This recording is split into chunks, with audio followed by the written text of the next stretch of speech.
Barron Trump was scrolling through his phone in his Georgetown dorm room when his roommate Jake burst through the door, laptop in hand. "Dude, you need to see this right now," Jake said, his voice shaking with excitement. "That guy from Burkina Faso is talking about your family on live TV." Barron looked up, confused. "What guy? What are you talking about?" Jake set the laptop on Barron's desk and clicked play on a live stream. The screen showed Ibrahim Traoré, the young military leader of Burkina Faso, sitting behind a simple wooden desk. His calm demeanor contrasted sharply with the explosive words coming from his mouth. "The American people deserve to know the truth about what their leaders have been doing in Africa," Traoré said in clear English, looking directly into the camera. "And I have documents that prove everything." Barron's stomach dropped. He knew that tone. It was the same one his father's political enemies used when they thought they had something big. But this was different. This was coming from someone thousands of miles away, someone who shouldn't have any reason to target their family. "What documents?" the interviewer asked. Traoré reached into a folder beside him and pulled out what looked like official papers. Financial records, communication logs, evidence of agreements that were never supposed to see the light of day. Jake paused the video and turned to Barron. "He's been talking for 20 minutes already. This is being broadcast live across multiple networks. Social media is going crazy." Barron felt his hands start to sweat.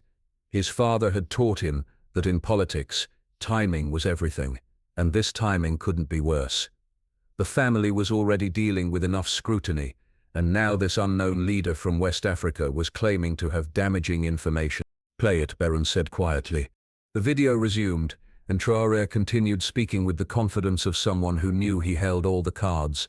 "These documents show secret meetings, private agreements, and financial arrangements that go back several years. The American people have a right to know what their government has been doing in our region."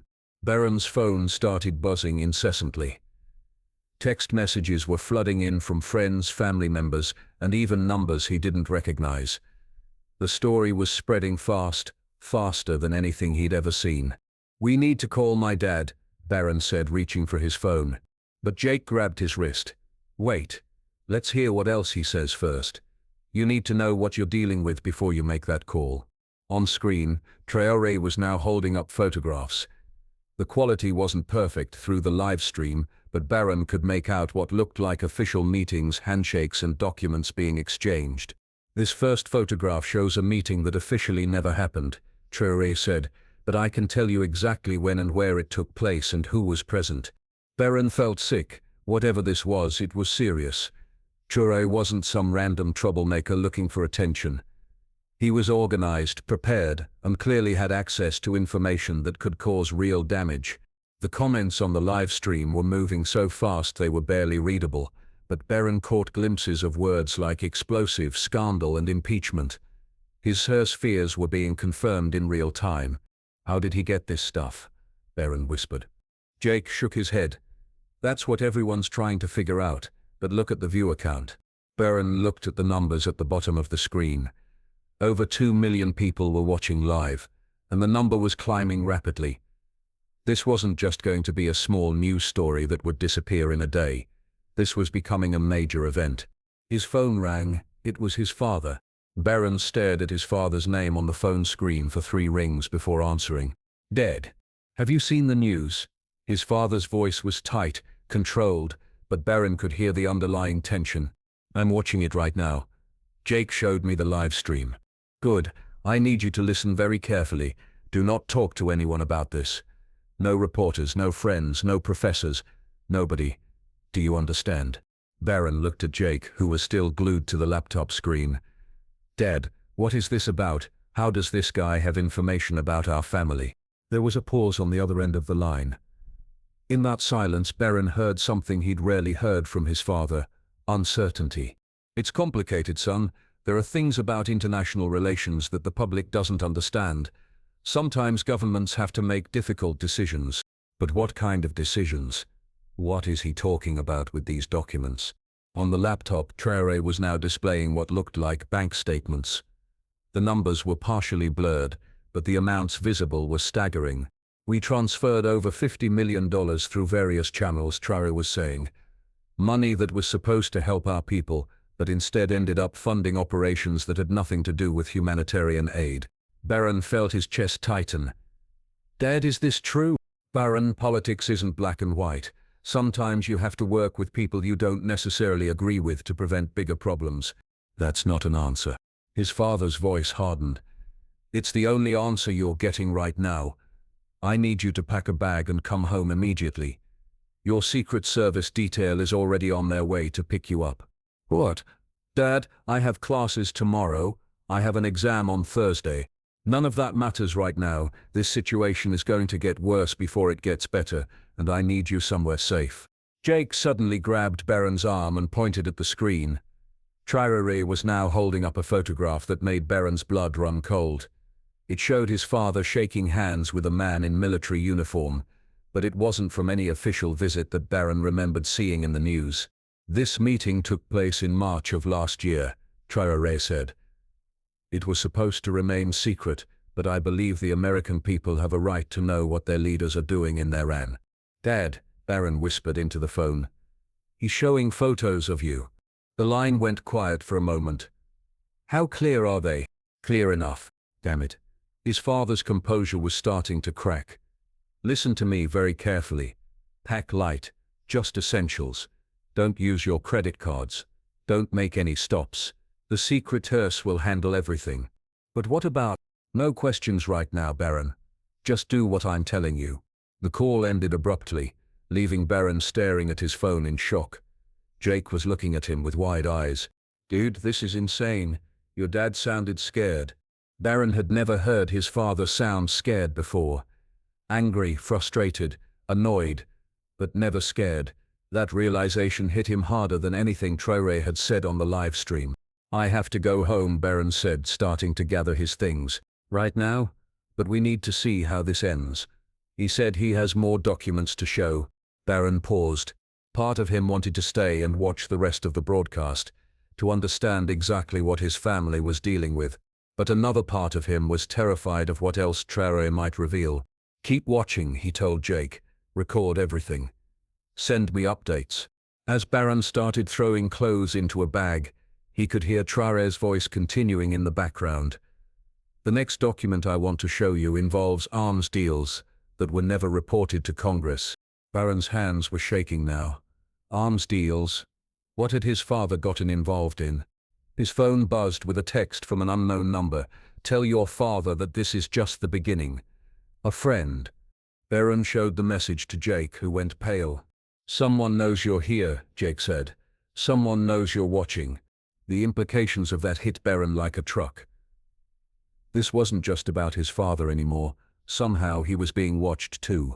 The black SUV arrived 20 minutes later, just as Barron was zipping up his duffel bag.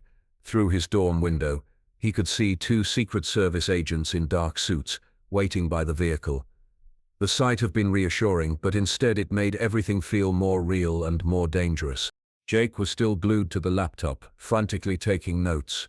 He's talking about uranium now, he said without looking up. Something about mining contracts in Niger. Barron felt his stomach turn. Niger bordered Burkina Faso. Whatever his father had been involved in, it was regional, and it was big. I have to go, Barron said, slinging his bag over his shoulder. Wait. Jake grabbed a flash drive from his desk and handed it to him. I recorded everything from the beginning. You might need this. Barron pocketed the drive and headed for the door. In the hallway, other students were gathered around phones and laptops, all watching the same broadcast. The whispers stopped when they saw him. Is that really your dad in those photos? Asked Sarah from down the hall. Barron ignored her and kept walking, but he could feel every pair of eyes following him. By tomorrow, everyone on campus would know that he'd left in the middle of the night with Secret Service agents. There would be no hiding from this. The ride to the airport was tense and silent. Agent Martinez, whom Barron had known for 2 years, kept checking his phone and speaking in low tones to someone on his earpiece. Agent Chen, who was live, kept glancing in the rearview mirror as if they were being followed. Is someone following us? Barron finally asked. Just being cautious, Martinez replied, but his tone suggested otherwise. Barron pulled out his own phone and saw that the hashtag #NiTraoré documents was trending worldwide. The live stream had ended, but clips were already being shared millions of times across social media platforms. His father's photo was everywhere. A news alert popped up on his screen. White House denies knowledge of secret African operations revealed in Burkina Faso broadcast. The denial had come too quickly, Barron thought. His father's administration was usually more careful about their responses, taking time to craft the perfect message. This felt rushed, almost panicked. His phone rang. It was his sister Ivanka. "Barron, where are you?" "On my way to the airport. Dad told me to come home." "Dad, this situation is spiraling fast. We need the family together right now." "Ivanka, what is this really about? What was Dad doing in Africa?" There was a pause. "I honestly don't know all the details, but I know it involves national security. And I know it's complicated." That's what Dad said, but Traoré made it sound like something illegal was happening. "Traoré is a military leader who took power in a coup," Ivanka said firmly. "He's not exactly a reliable source of information." But even as she said it, Barron could hear the doubt in her voice. If the information was completely false, why was everyone so worried? "There's something else," Ivanka continued. "We're getting reports that other African leaders might be planning to release similar information. This might not be an isolated incident." Barron felt the blood drain from his face. "Other leaders? How many?" "We don't know yet, but Dad's advisors are talking about the possibility of a coordinated campaign." The SUV pulled into a private area of the airport where a small jet was waiting. Barron had flown on this plane dozens of times, but tonight it felt different. Tonight it felt like an escape vehicle. "I have to go, we're at the plane," Barron said. "Barron?" Ivanka's voice was serious. "When you get home, don't talk to anyone about this until you've talked to Dad's lawyers. And I mean anyone." As Barron boarded the plane, he noticed there were more security personnel than usual. The pilots looked tense, and there was an additional agent he didn't recognize sitting near the front of the cabin. Once they were in the air, Barron plugged in headphones and started watching news coverage on his phone. Every major network was covering the story, and the analysis was getting more damaging by the hour. "If these documents are authentic," one commentator was saying, "we could be looking at the biggest foreign policy scandal in decades." Another analyst chimed in, "The financial implications alone could trigger congressional investigations that could last for years." Barron closed his eyes and tried to process everything that had happened in the past few hours. This morning his biggest concern had been a history paper that was due next week. Now he was fleeing back to his family because of a scandal involving secret operations in West Africa. The plane hit turbulence, and Barron's stomach lurched. He couldn't tell if it was the flight or the stress, but he felt like he might be sick. His phone buzzed with another message from the unknown number. "Your plane is being tracked. They know you're coming home." Barron showed the message to Agent Martinez, who immediately got on his radio and started speaking in urgent coded language. Who was they? And how did they know about his travel plans? The plane landed at a private airfield outside Washington at 2:30 a.m. Barron could see additional security vehicles waiting on the tarmac, their lights cutting through the darkness. Whatever his father had planned damage control, it was going to be big. The ride to the family compound was eerily quiet. Even at this hour, Barron could see news vans parked along the route, their satellite dishes reaching toward the sky like mechanical flowers.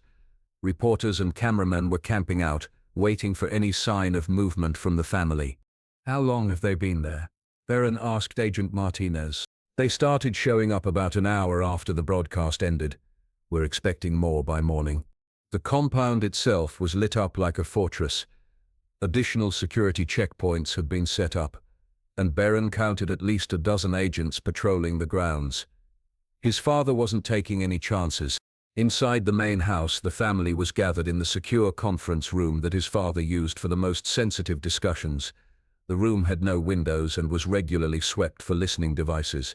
Tonight it felt more like a bunker than a meeting space. His father was sitting at the head of the long table, looking older than Barron remembered. Ivanka was there, along with Don Jr. and Eric. Several lawyers and advisors filled the remaining seats, their faces grave. "Sit down, son," his father said without looking up from a stack of documents. Barron took a seat near the end of the table and noticed that everyone was avoiding eye contact with him. The tension in the room was suffocating. "How bad is it?" Barron asked. One of the lawyers, a woman Barron didn't recognize, looked up from her laptop. "We're still assessing the damage, but initial analysis suggests that at least some of the documents appear to be authentic." "Appear to be?" Don Jr. interjected. "Either they're real or they're not." "It's not that simple," the lawyer replied. "Documents can be authentic, but taken out of context. They can be real, but incomplete. The question isn't just whether they're genuine, but whether they tell the whole story." Barron's father finally looked up. "The whole story is that we were trying to prevent a humanitarian crisis. Everything we did was in the best interests of American national security. But the financial transfers," Ivanka said quietly, $50 million through unofficial channels. "How do we explain that?" "We don't," his father replied firmly. "Some things are classified for good reasons." One of the advisors, a man Barron recognized from previous family meetings, cleared his throat. "Sir, with respect, the classification angle might not hold. Traoré claims he has documentation showing that Congress was deliberately kept in the dark about these operations. Traoré is a military dictator who wants to embarrass the United States," his father snapped. "His credibility is questionable at best." "But his documents aren't," the female lawyer said softly. "We've had our people examine the footage frame by frame. The paperwork he displayed appears to have authentic government letterheads, correct dates, and proper formatting. If these are forgeries, they're extremely sophisticated ones." Barron watched the exchange with growing alarm. His family was usually united in crisis situations, but tonight there seemed to be cracks in their solidarity. "What about the other African leaders Ivanka mentioned?" Barron asked. "Is that still a concern?" His father's expression darkened. "We're monitoring the situation. But yes, there are indications that this might be part of a coordinated effort." "Coordinated by whom?" "That's what we're trying to figure out." Eric, who had been quiet until now, spoke up. "Dad, maybe we should consider getting ahead of this, release our own version of events before things get worse." "Absolutely not," his father replied. "We don't negotiate with blackmailers, and we don't validate false narratives by dignifying them with detailed responses." But Barron could see the doubt in his father's eyes. This wasn't just about false narratives. Some of what Traoré had revealed was true, and everyone in the room knew it. The meeting continued for another hour, with lawyers discussing legal strategies and advisors debating communication approaches. But Barron noticed that nobody was actually explaining what had happened in Africa or why it had been kept secret. Finally, his father dismissed everyone except for immediate family members. "Boys," he said once the advisors had left, "I need you to understand something. Sometimes leaders have to make difficult decisions to protect national interests.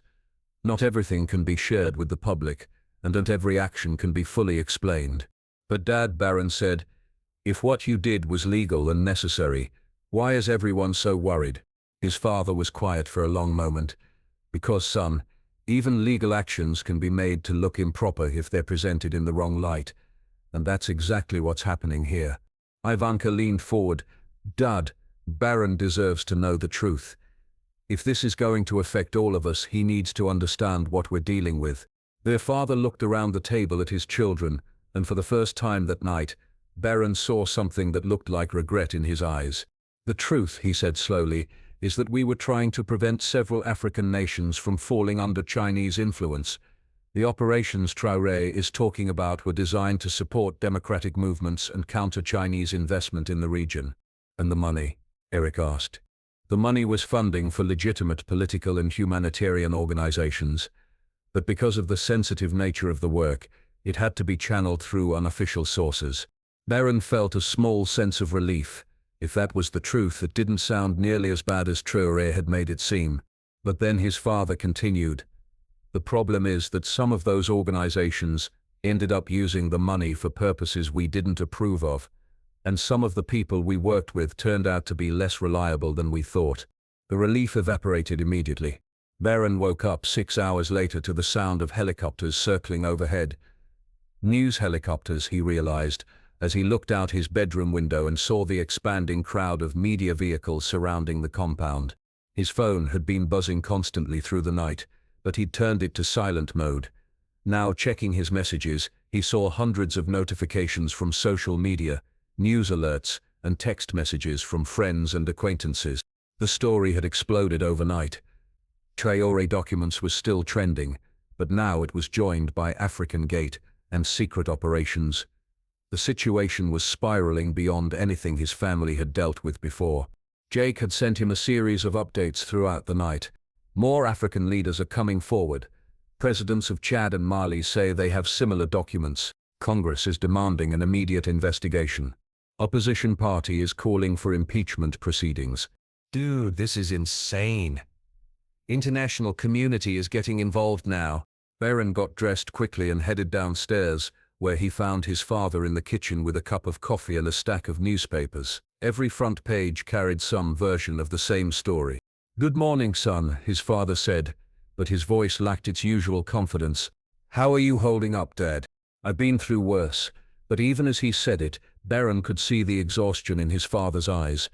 Ivanka walked in, already dressed for the day, despite the early hour. "The legal team wants to meet again in an hour. They've been working all night on response strategies." "Any word from the other African leaders?" Barron asked. "That's part of what we need to discuss," Ivanka replied grimly. His father's phone rang, and he answered it immediately. "Yes, I see. How certain are we about that?" "Damn. Okay, get everyone together." He hung up and looked at his children. "The president of Chad is scheduled to hold a press conference in 2 hours. Our sources suggest he's going to release documents similar to what Traoré showed yesterday." Barron felt his stomach sink. How is that possible? How do all these leaders have access to classified American documents? That, his father said darkly, is the question everyone's trying to answer. They moved to the secure conference room, where the lawyers and advisors were already assembled. The atmosphere was even more tense than it had been the night before. "We have a theory," the female lawyer announced without preamble. "Based on the types of documents being revealed and the coordination of the releases, we believe someone with high-level access to government files is feeding information to these African leaders." "You mean there's a leak?" Eric asked. "We mean there's a mole," one of the advisors corrected. "Someone with security clearance who's deliberately undermining American foreign policy operations." Barron's father slammed his hand on the table. "I want to know who it is, and I want to know today." "We're working with intelligence agencies to trace the source," the lawyer replied. "But it's complicated because the leak appears to be coming from multiple departments." "Multiple departments?" Ivanka asked. "State Department, Defense Department, possibly CIA. Whoever's doing this has access to a wide range of classified materials." The room fell silent as everyone processed the implications. This wasn't just about one controversial operation in Africa. This was about a systematic betrayal of American intelligence operations. Barron's phone vibrated with another message from the unknown number. "Your father should have thought about the consequences before he made deals with dictators. This is only the beginning." He showed the message to Agent Martinez, who immediately called for a tech specialist to trace the number. "Sir," one of the advisors said to Barron's father, "we need to discuss the possibility of congressional hearings. If this investigation moves forward, family members might be called to testify." Barron felt his heart skip a beat. "Testify? About what?" "I don't know anything about African operations." "It doesn't matter what you know," the lawyer explained. "If Congress believes you might have been present during relevant conversations or might have access to relevant information, they can subpoena you." "But I'm just a college student." "You're also the son of a former president," his father said quietly. "That makes you a person of interest in any investigation involving our family." The reality of the situation hit Barron like a physical blow. This wasn't just about his father's political career anymore. This could affect his entire future, his education, his reputation, his ability to live a normal life. "Dad," he said, "I need to know everything. If I'm going to be dragged into this, I deserve to know what really happened." His father looked around the room at the lawyers and advisors, then back at Barron. "Clear the room," he said. "I need to talk to my family alone." Once they were by themselves, his father's composed mask finally dropped completely. The truth is, son, we got in over our heads. What started as a legitimate effort to counter Chinese influence in Africa became something much more complicated.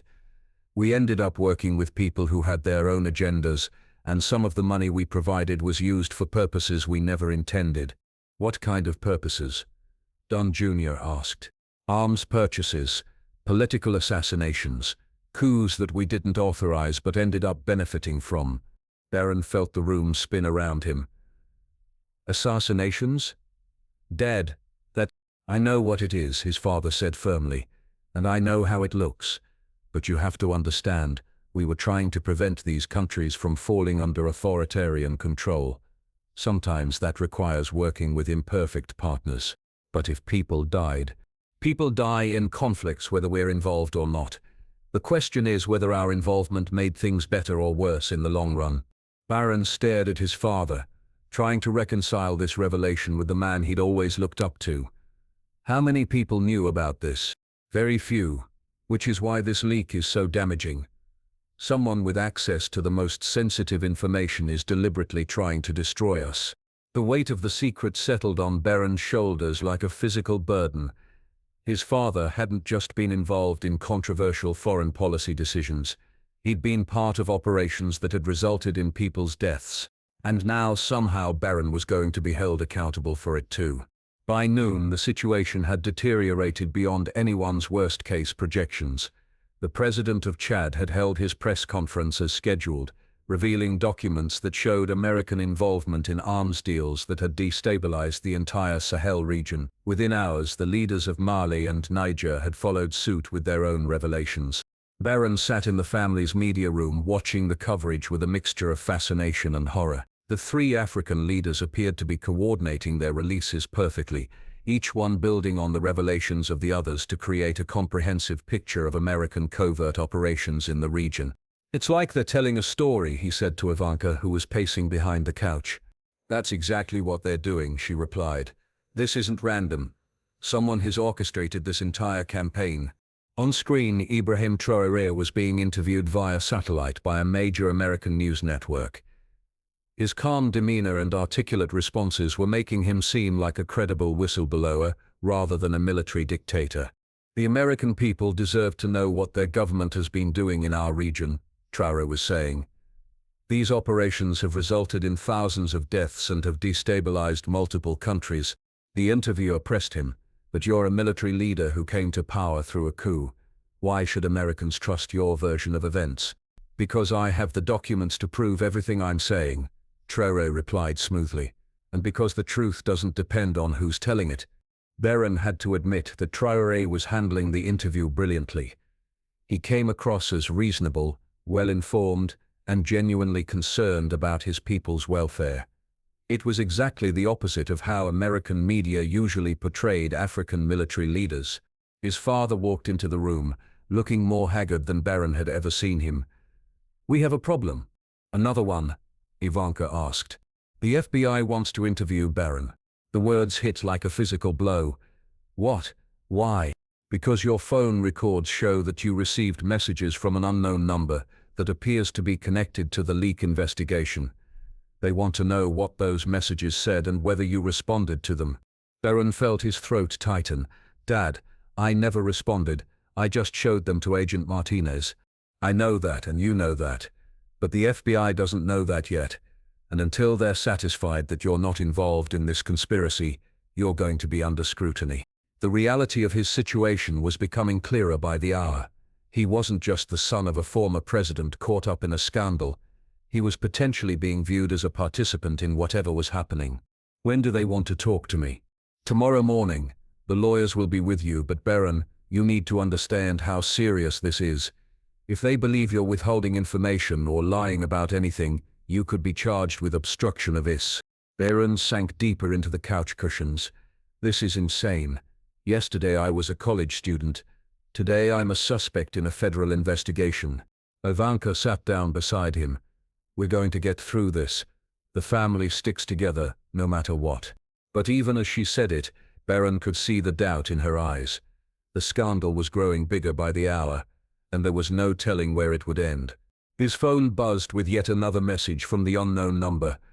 Tell your father that more revelations are coming. He can end this by telling the truth, or we can continue to expose it piece by piece." This time Barron didn't show the message to anyone. Instead, he screenshot it and forwarded it to his own email account. If he was going to be questioned by the FBI, he wanted to have a complete record of everything that had happened. "Dad," he said, "what if we did tell the truth? What if we got ahead of this by releasing our own version of events?" His father shook his head. "Son, the truth is complicated. Parts of what we did were necessary and legal. Other parts would be difficult to explain to people who don't understand the complexities of international relations. But if the alternative is having our enemies control the narrative—" "Our enemies are already controlling the narrative," his father interrupted. "The question now is damage control." On the television, another breaking news alert appeared. Fourth African leader announces plans to release documents about secret US operations. Ivanka grabbed the remote and turned up the volume. The news anchor was reporting that the president of Mauritania was planning his own press conference for the following day. "4 countries," Barron said quietly. "How is that possible?" "Because someone with access to everything is feeding them information," his father replied grimly. "And until we find out who that is, this is going to keep getting worse." Barron looked around the room at his family members, all of whom seemed to be struggling with the magnitude of what they were facing. For the first time in his life, he wondered whether being a member of this family was worth the price he was about to pay. His phone rang. It was Jake. "Dude, you need to see the latest social media trends. People are calling for your family to be prosecuted for war crimes." "What crimes?" The words echoed in Barron's mind as he hung up the phone. Whatever his father had been involved in, it was far worse than controversial foreign policy decisions. And somehow he was now part of it, whether he wanted to be or not. The FBI interview was scheduled for 9 a.m., but Barron had been awake since 4, unable to shake the feeling that his life was about to change forever. He sat in the kitchen with a cup of coffee, watching the sunrise through bulletproof glass while news helicopters circled overhead like mechanical vultures. His father joined him at 6, looking like he hadn't slept at all. "Ready for today?" his father asked, though they both knew there was no way to be ready for what was coming. "Dad, I need to ask you something, and I need you to tell me the truth." His father nodded. "Are we the bad guys in this story?" The question hung in the air between them for a long moment. Outside, Barron could hear the distant sound of protesters who had gathered beyond the security perimeter, their chants barely audible but persistent. "Son," his father said finally, "the world isn't divided into good guys and bad guys. It's divided into people who make hard choices and people who never have to face those choices. That's not an answer. It's the only answer I can give you." At 8:30, the lawyers arrived for a final briefing. The plan was simple: tell the truth about what Barron knew, which was virtually nothing, and avoid speculating about anything he didn't personally witness. "Remember," the lead attorney said, "you're not responsible for your father's decisions. You're only responsible for your own actions and your own knowledge." But as they drove to the FBI field office, Barron realized that the distinction might not matter to the public or to history. He would forever be known as the son who was present during one of the biggest political scandals in American history. The FBI building was surrounded by media trucks and protesters. Signs reading, "Justice for Africa" and "Prosecute War Criminals" filled the streets. Barron pulled his hood up as they rushed from the car to the building entrance, but he could still hear reporters shouting his name. The interview room was stark and windowless, containing only a metal table and 4 chairs. Agent Sarah Collins, a serious-looking woman in her 40s, led the questioning while her partner, Agent Rodriguez, took Ket's. "Barron, we appreciate you coming in voluntarily," Agent Collins began. "We just need to clarify a few things about the messages you received." For 2 hours they went through every detail of the past few days. The messages, his father's phone calls, the family meetings, his travel arrangements. Barron answered every question honestly, but he could see the agents weren't entirely satisfied. "Is there anything else you think we should know?" Agent Collins asked finally. Barron looked at his lawyers, who nodded slightly. "I think my father got involved in something that started with good intentions but became something else," he said. "And I think whoever's leaking this information wants to destroy our entire family, not just expose wrongdoing." "What makes you say that?"